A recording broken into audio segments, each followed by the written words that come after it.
नमस्कार दोस्तों, स्वागत है आपका हमारे YouTube चैनल एग्ज़ाम गुरु में। दोस्तों, जैसा कि हम लोग एक बहुत ही इंटरेस्टिंग और एक बहुत ही मज़ेदार जीके एक्सप्रेस नाम की एक सीरीज़ चला रहे हैं, जिसमें 100 क्वेश्चंस आपको हर वीडियो में देखने को मिलेंगे। और फटाफट से इसकी बहुत बढ़िया और मज़ेदार बात यह है कि फटाफट से क्वेश्चन है और फटाफट से उसका आंसर आप लोगों को देना है और फटाफट हम लोग अगले क्वेश्चन की ओर बढ़ जाएंगे। बहुत ही कम समय में बहुत ही ज़्यादा क्वेश्चन आप लोगों को हम लोग प्रोवाइड कर रहे हैं इस सीरीज़ के माध्यम से। तो इस सीरीज़ को देखना मत भूलें, क्योंकि जो भी स्टूडेंट्स, जो विद्यार्थी आरआरबी, एनटीपीसी या ग्रुप डी की या फिर एसएससी की भी कोई सी भी एग्जाम हो, चाहे सीएचएसएल हो, सीजीएल हो, एमटीएस हो, जूनियर इंजीनियर हो, या फिर आप किसी भी स्टेट एग्ज़ाम्स की, गवर्नमेंट एग्ज़ाम्स की तैयारी कर रहे हो, तो उन सभी के लिए ये सीरीज़ बहुत ही इंपॉर्टेंट है, क्योंकि वही क्वेश्चंस हम लोगों ने इसमें डालने की कोशिश की है जो अक्सर जिन गवर्नमेंट एग्ज़ाम्स में जिन्हें पूछा जाता है दोस्तों। और इसीलिए इस सीरीज़ को बहुत ही ध्यान से और बहुत ही मज़ेदार तरीके से आप लोग इसे पढ़िए। और हमारे चैनल को अगर सब्सक्राइब नहीं किया हो तो फटाफट से चैनल को सब्सक्राइब कर दें, और अगर वीडियो को शेयर नहीं किया हो तो एक शेयर, एक लाइक, एक कमेंट भी फटाफट से कर दें दोस्तों।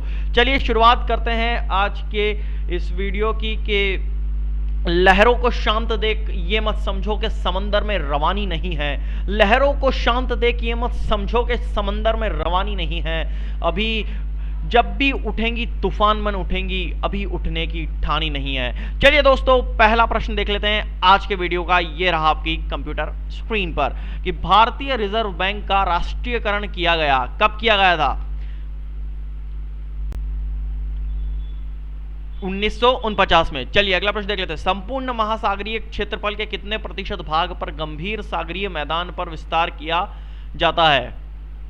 74% पर। अगला वीडियो देख लेते हैं। निम्न में किसने आणविक सिद्धांत को प्रतिपादित किया? किसने किया था? जॉन डाल्टन ने। अगला प्रश्न देख लेते हैं। निम्नलिखित में से किस खनिज में भारत आत्मनिर्भर नहीं है? किसमें नहीं है? तांबा पे। अगला प्रश्न देख लेते हैं। विश्व में उत्पादित होने वाले कुल कोयला में एंथ्रासाइट कोयला का योगदान होता है कितना?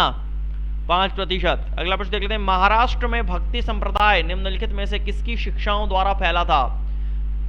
संत ज्ञानेश्वर जी की शिक्षाओं के द्वारा फैला था। अगला प्रश्न देख लेते हैं। निम्नलिखित में से कौन सी महासागरीय जलधारा यूरोप का गर्म कंबल के नाम से लोकप्रिय है? गल्फ स्ट्रीम जलधारा। अगला प्रश्न देख लेते हैं। पर्यावरण का अध्ययन जीव विज्ञान की किस भाषा के अंतर्गत किया जाता है? पारिस्थितिक यानी कि इकोलॉजी। अगला प्रश्न देख लेते हैं। वह कौन सा प्रथम भारतीय था जो ब्रिटिश संसद के लिए निर्वाचित हुआ? कौन था? दादा भाई नारोजी थे। अगला प्रश्न देख लेते हैं। संविधान सभा ने संविधान को अंतिम रूप से किस दिन पारित किया? किस दिन पारित किया था? 26 नवंबर 1949 को। अगला प्रश्न देख लेते हैं। पारे का प्रयोग ताप मापी यंत्रों में किया जाता है क्योंकि इसकी विशेषता है, क्या है इसकी विशेषता? उच्च संचालन शक्ति इसकी विशेषता है। अगला प्रश्न देख लेते हैं। निम्नलिखित में से कौन सा देश मुख्य तांबा उत्पादक देश है? कौन है? चिली। अगला प्रश्न देख लेते हैं। 42वें संविधान संशोधन द्वारा समवर्ती सूची में जोड़ा गया है, क्या जोड़ा गया है? जनसंख्या नियंत्रण। अगला प्रश्न देख लेते हैं। किसी साधारण विधेयक को विधान परिषद अधिक से अधिक कितने दिनों तक रोक कर रख सकती है? कितने दिनों तक रोक सकती है? 4 माह तक। अगला प्रश्न देख लेते हैं। स्वामी दयानंद सरस्वती का मूल नाम था, क्या मूल नाम था उनका? उनका मूल नाम था मूल शंकर। अगला प्रश्न देख लेते हैं। कुत्ते के काटने से जिस विषाणु के द्वारा घात रोग उत्पन्न होता है कहलाता है, क्या कहलाता है? हाइड्रोफोबिया। अगला प्रश्न देख लेते हैं। भारत के निम्नलिखित टाइगर रिजर्व में कौन सा मिजोरम में अवस्थित है? कौन सा अवस्थित है? डम्फा। अगला प्रश्न देख लेते हैं। महावीर का मूल नाम था, क्या नाम था? सब जानते हैं, वर्धमान। अगला प्रश्न देख लेते हैं। विश्व में कॉफी उत्पादन में भारत का स्थान है, कौन सा स्थान है? 6ठा स्थान है। अगला प्रश्न देख लेते हैं। भारत में एग्रो इकोलॉजिकल जोन्स की संख्या है, कितनी है? 20। अगला प्रश्न देख लेते हैं। प्रकाश संश्लेषण में हरे पौधों द्वारा कौन सी गैस छोड़ी जाती है? ऑक्सीजन। अगला प्रश्न देख लेते हैं। क्रायोजेनिक द्रव है, क्या है? द्रव नाइट्रोजन है वो। अगला प्रश्न देख लेते हैं। एक उत्तल लेंस को जब पानी में डुबाया जाता है तो उसकी क्षमता क्या होती है? घट जाती है। अगला प्रश्न देख लेते हैं। संसार की 80% वर्षा निम्न में से किस रूप में होती है? किस रूप में होती है? पर्वतीय वर्षा के रूप में। अगला प्रश्न देख लेते हैं, सम्रांगण सूत्रधार का विषय है, क्या है? स्थापत्य शास्त्र। अगला प्रश्न देख लेते हैं, वायुमंडल की किस सतह में तापमान में बहुत अधिक उतार चढ़ाव नहीं होता? समताप मंडल में। अगला प्रश्न देख लेते हैं, तांबा का शत्रु तत्व है, क्या है? गंधक। गंधक जो है वो तांबा का शत्रु तत्व है। अगला प्रश्न देख लेते हैं, अमीबा का प्रचलन अंग है, क्या है? कूटपाद। अगला प्रश्न देख लेते हैं, फलों के मीठे स्वाद का कारण क्या होता है? ये पहले भी आ चुका है प्रश्न।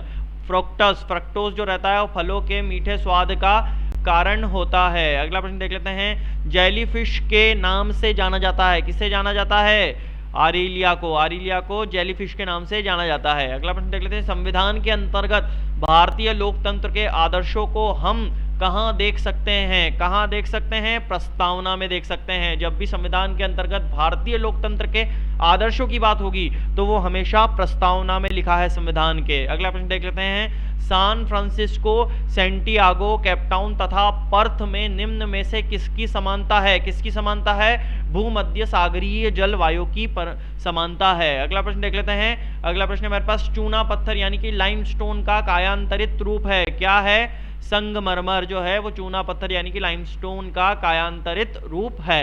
अगला प्रश्न देख लेते हैं, भारत में राष्ट्रीय आय की सही संगणना में आने वाली एक कठिनाई है, क्या है? अमौद्रिक क्षेत्र का अस्तित्व। अगला प्रश्न देख लेते हैं, चंद्र ग्रहण घटित होता है पूर्णिमा के दिन। पूर्णिमा के दिन चंद्र ग्रहण लगता है। मोहम्मद गोरी एवं कन्नौज के राजा जयचंद के मध्य 1194 ईस्वी में हुआ युद्ध किस नाम से प्रसिद्ध है? किस नाम से प्रसिद्ध है? वो प्रसिद्ध है चंदावर का युद्ध के नाम से। जयचंद से आप ये याद रखिए कि चंदावर का युद्ध। अगला प्रश्न देख लेते हैं, पारद थर्मामीटर का आविष्कार किसने किया था? किसने किया था? फ़ारेनहाइट ने। इसलिए हम लोग डिग्री जो सेल्सियस के अलावा जो यूनिट लगाते हैं हम लोग टेम्परेचर की, वो फ़ारेनहाइट भी लगती है। अगला प्रश्न देख लेते हैं, ओम का नियम क्या परिभाषित क्या करता है? क्या परिभाषित करता है? वो परिभाषित करता है धारा और वोल्ट तक दोनों को। वोल्टेज और जो धारा है आपका मतलब करंट है और वोल्टेज उन दोनों को करता है। अगला प्रश्न देख लेते हैं, प्रवाल भित्तियों की उत्पत्ति से संबंधित भू अवतलन सिद्धांत का प्रतिपादन किसने किया है? किसने किया है? डार्विन ने किया है। अगला प्रश्न देख लेते हैं, किस दिन से संविधान सभा का अंतरकालीन संसद के रूप में आविर्भाव हुआ? कब हुआ? 26 जनवरी 1950 को। अगला प्रश्न देख लेते हैं, कितने वर्षों तक लगातार बाहर रहने पर नागरिकता समाप्त हो जाती है? कितने वर्षों तक? 7 वर्षों तक अगर आप लगातार बाहर हैं तो नागरिकता समाप्त हो सकती है। अगला प्रश्न देख लेते हैं, गर्भाशय में मानव भ्रूण किस द्रव में तैरता रहता है? किस द्रव में तैरता रहता है? वो तैरता रहता है आम्नी वाटिक द्रव में। आम्नी वाटिक द्रव जो है वहां पर तैरता रहता है। अगला प्रश्न देख लेते हैं, अगला प्रश्न हमारे पास, निम्नलिखित में से कौन रूपांतरित चट्टान नहीं है? कौन नहीं है? ग्रेनाइट जो है वो रूपांतरित चट्टान नहीं है। अगला प्रश्न देख लेते हैं, हावड़ा में हुगली के मध्य प्रथम रेलगाड़ी कब चली थी? कब चली थी? 16 अगस्त 1854 ईस्वी में। अगला प्रश्न देख लेते हैं, कश्मीर के किस शासक को कश्मीरी बड़शाह महान सुल्तान के नाम से याद करते हैं? चलिए इसका उत्तर बताएंगे। चलिए इसका उत्तर देख लेते हैं, जैन उल आबिदीन। अगला प्रश्न देख लेते हैं, अधिपादप यानी इपीफाइट्स। इपीफाइट्स जो हैं वैसे स्थानों पर पाए जाते हैं जहां पर वर्षा पूरे वर्ष होती है। पूरे वर्ष जहां पर वर्षा होती है वहां पर अधिपादप यानी कि इपीफाइट्स पाए जाते हैं। अगला प्रश्न देख लेते हैं, अशोक के शिलालेखों को पढ़ने वाले प्रथम अंग्रेज कौन थे? कौन थे? जेम्स प्रिसेप। अशोक के शिलालेख को जिनने सबसे पहले पढ़ा था उनका नाम था जेम्स प्रिसेप। अच्छा क्वेश्चन है, एंशिएंट इंडियन हिस्ट्री का क्वेश्चन है। अगला प्रश्न देखते हैं, फजेंडा है। फजेंडा क्या है? फजेंडा है ब्राजील में कहवा के बागान को फजेंडा कहते हैं। अगला प्रश्न देख लेते हैं, वायुयान निर्माण में निम्न में कौन सी धातु प्रयुक्त होती है?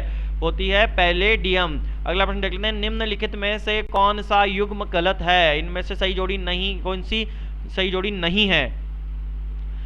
ओनेगा और ऑस्ट्रेलिया जो है वो सही जोड़ी नहीं है। अगला प्रश्न देख लेते हैं, निम्नलिखित में किसने 1857 के विद्रोह को एक षड्यंत्र की संख्या दी? किसने संज्ञा दी थी? ये जेम्स आउट्रम व डब्ल्यू टेलर ने ये 1857 के विद्रोह को एक षड्यंत्र की संज्ञा दी थी। अगला प्रश्न देख लेते हैं, राष्ट्रीय विकास परिषद के सदस्य निम्न में से कौन होते हैं? कौन होते हैं? उपर्युक्त सभी यानी कि संघीय मंत्रिमंडल के सभी सदस्य, राज्यों के मुख्यमंत्री, केंद्र शासित प्रदेशों के प्रशासक, ये सभी जो रहते हैं राष्ट्रीय विकास परिषद मतलब परिषद जो आपका नेशनल डेवलपमेंट डिपार्टमेंट है, उन सभी के सदस्य ये लोग होते हैं। अगला प्रश्न देख लेते हैं, किस गुप्त शासक को नालंदा विश्वविद्यालय का संस्थापक माना जाता है? किसको माना जाता है? सब जानते हैं कुमार गुप्त को, जो प्रथम कुमार गुप्त थे उन्हें नालंदा विश्वविद्यालय का शासक माना जाता है। अगला प्रश्न देख लेते हैं, किस संवैधानिक संशोधन के अंतर्गत सिक्किम को भारत का एक सहराज्य बनाया गया? 35वां संशोधन के द्वारा। अगला प्रश्न देख लेते हैं, निम्नलिखित में से किस भाषा को लोकप्रिय बनाने में कवि चंडीदास का योगदान है? बंगाली। अगला प्रश्न देख लेते हैं, भारत में प्रथम सीमेंट संयंत्र 1904 ईस्वी में कहाँ स्थापित किया गया था? चेन्नई में। चलिए अगला प्रश्न देख लेते हैं, भारत में शक्तियों का प्रमुख उभरता केंद्र है? कौन सा केंद्र है? प्रधानमंत्री जो है वो भारत में शक्तियों का प्रमुख उभरता केंद्र है। अगला प्रश्न देख लेते हैं, लोकसभा में किस संघ शासित क्षेत्र के सर्वाधिक प्रतिनिधि निर्वाचित होकर आते हैं? दिल्ली। अगला प्रश्न देख लेते हैं, अखिल भारतीय किसान सभा सर्वप्रथम कहाँ आयोजित की जाती है?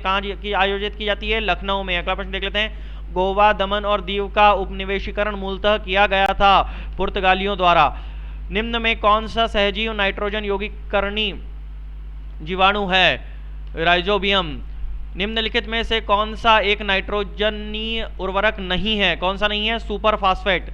भारत में ग्रामीण अवस्थापना विकास कोष कार्यक्रम को क्रियान्वित करने वाली मुख्य संस्था है नाबार्ड। अगला प्रश्न देख लेते हैं, अंग्रेज घुसपैठियों ने भारत के करघे को तोड़ डाला और चरखे को नष्ट कर दिया।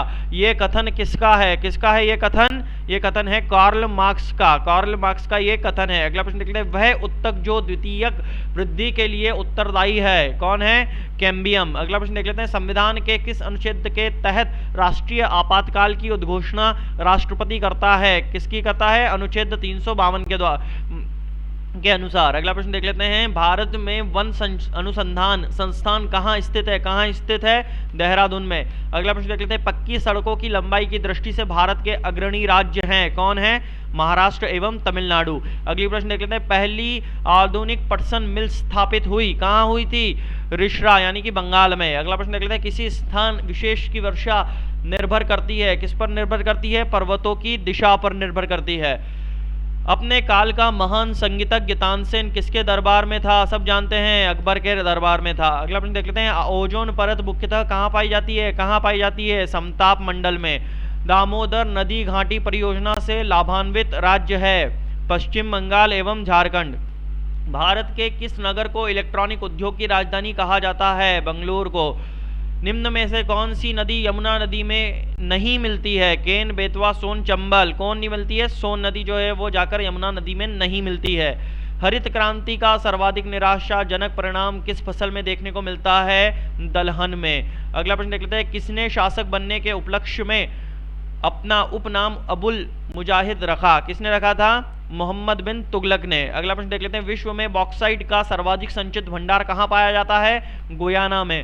सोडियम बाइकार्बोनेट का वाणिज्यिक नाम क्या है? क्या है नाम इसका? Baking soda. अगला प्रश्न देख लेते हैं, टोम्बोलो स्थलाकृत का निर्माण किस प्रक्रम द्वारा होता है? जो टोम्बोला है, टोम्बोला स्थलाकृति है, उसका निर्माण किस प्रक्रम द्वारा किया जाता है? सागरीय तरंगे द्वारा। अगला प्रश्न देख लेते हैं, योजना आयोग का अध्यक्ष कौन होता है? प्रधानमंत्री। अगला प्रश्न देखते हैं, दक्षिणी पश्चिम मानसून निम्नलिखित में से किस प्रदेश में सर्वप्रथम प्रवेश करता है? केरल में। अगला प्रश्न देख लेते हैं, पुरी में स्थित कोणार्क के विशाल सूर्य देव के मंदिर के निर्माता थे कौन थे? नरसिंह प्रथम। अगला प्रश्न देख लेते हैं, कौन सी यूरोपीय नदी ब्लैक फॉरेस्ट से निकलकर काला सागर में गिरती है? कौन सी गिरती है? डैन्यूब। डैन्यूब जो नदी है वो काला सागर में जाकर मिलती है। अगला प्रश्न देख लेते हैं, प्रकाश का तरंग सिद्धांत किसके द्वारा प्रस्तावित किया गया था? किसके द्वारा किया गया था? हाइगेंस के द्वारा। अगला प्रश्न देख लेते हैं, भारत में सर्वाधिक तेज जनसंख्या वृद्धि दर वाला राज्य है कौन सा है? मेघालय। अगला प्रश्न देख लेते हैं, भारतीय रुपए का मूल्य ह्रास हो रहा है, इसका क्या अर्थ है? मतलब ये है कि रुपया का मूल्य कम हो रहा है। अगला प्रश्न देख लेते हैं, जौनपुर किस नदी के तट पर स्थित है? किस नदी के तट पर स्थित है? गोमती नदी के। अगला प्रश्न देख लेते हैं, लोहा प्रचुर मात्रा में पाया जाता है कहाँ पाया जाता है? हरी सब्जियों में पाया जाता है। अगला प्रश्न देख लेते हैं, टेलीग्राफिक पठार निम्न में से कहाँ स्थित है? कहाँ स्थित है? उत्तरी अटलांटिक महासागर में। अगला प्रश्न देख लेते हैं, चुंबकीय सुई किस तरफ संकेत करता है? किस तरफ संकेत करता है? उत्तर की तरफ संकेत करता है। अगला प्रश्न देख लेते हैं, दक्षिण पूर्व एशिया में रबड़ किस स्थान से लाया गया? कहाँ से लाया गया था? अमेजन बेसिन से लाया गया था। अगला प्रश्न देख लेते हैं, जापान के लोग किस लाइकेन को सब्जी के रूप में खाते हैं? किसे खाते हैं? इंडो कार्पन को के रूप में खाते हैं। अगला प्रश्न देख लेते हैं, किस महाद्वीप की संरचना अंग्रेजी के एस अक्षर की तरह है? अंटार्कटिका की। अंटार्कटिका जो बना हुआ है वो एस अक्षर की तरह बना हुआ है। अगला प्रश्न देख लेते हैं, सुपरसोनिक वायुयान समताप मंडल में निम्नलिखित पदार्थ विसर्जित करते हैं? कहाँ करते हैं? NOx में। अगला प्रश्न देख लेते हैं, भारत में राज्य विधान पालिका का उच्च सदन कौन सा है? कौन सा है? विधान पालिका परिषद। अगला प्रश्न देख लेते हैं, वायु दाब प्रायः सर्वाधिक होता है जब वायु होती है, क्या होती है? ठंडी तथा शुष्क होती है। अगला प्रश्न देख लेते हैं, चूने के पाषाणीय लटकते स्तंभ को क्या कहते हैं? क्या कहते हैं? आश्चुताश्म। आश्चुताश्म कहते हैं। अगला प्रश्न देख लेते हैं, अगला प्रश्न है हमारे पास, ये कथन भारत और इंग्लैंड के आर्थिक हित प्रत्येक क्षेत्र में टकराते हैं, इस किसका है? किसने कहा है ये कहा है जवाहरलाल नेहरू ने। अगला प्रश्न देख लेते हैं दोस्तों, आज के वीडियो का आखिरी प्रश्न ये है आपके सामने कि निम्न में कौन सा एक परमाणु भाग नहीं है? फटाफट बताएंगे दोस्तों इसका कमेंट बॉक्स में कमेंट करके आंसर। चलिए इसका उत्तर देख लेते हैं। इसका उत्तर है दोस्तों फोटोन। फोटोन जो है वो परमाणु भाग नहीं है। चलिए दोस्तों, आज के वीडियो में बस इतना ही। अगले वीडियो में फिर मुलाकात होगी। तब तक के लिए मैं विदा लेता हूं आपसे, लेकिन उससे पहले अगर मैं बोल दूं कि जो भी स्टूडेंट्स, जो विद्यार्थी आरआरबी, एनटीपीसी, ग्रुप डी की या एसएससी की किसी भी एग्जाम्स की, सीएचएल, एसएल हुआ या फिर सीजीएल हुआ, एमटीएस हुआ, जूनियर इंजीनियर हुआ, या स्टेट की कोई सी भी गवर्नमेंट एग्जाम्स की तैयारी कर रहे हैं, उन लोग के लिए जीके एक्सप्रेस सीरीज बहुत ही इंपॉर्टेंट है, बहुत ही महत्वपूर्ण है। इस सीरीज के वीडियोस देखना मत भूलिए दोस्तों। और अगर चैनल को सब्सक्राइब नहीं किया हो तो फटाफट से चैनल को सब्सक्राइब कर दें, और अगर वीडियो को लाइक नहीं किया हो तो वीडियो को फटाफट एक शेयर, एक लाइक और एक कमेंट करते हुए चलें। चलिए दोस्तों, मैं विदा लेता हूं कि सितारों को आंखों पर महफूज रख लो, बहुत दूर तक रात ही रात होगी। मुसाफिर हूं मैं भी, मुसाफिर हो आप भी। अगले वीडियो में फिर मुलाकात होगी, तब तक के लिए जय हिंद, जय भारत।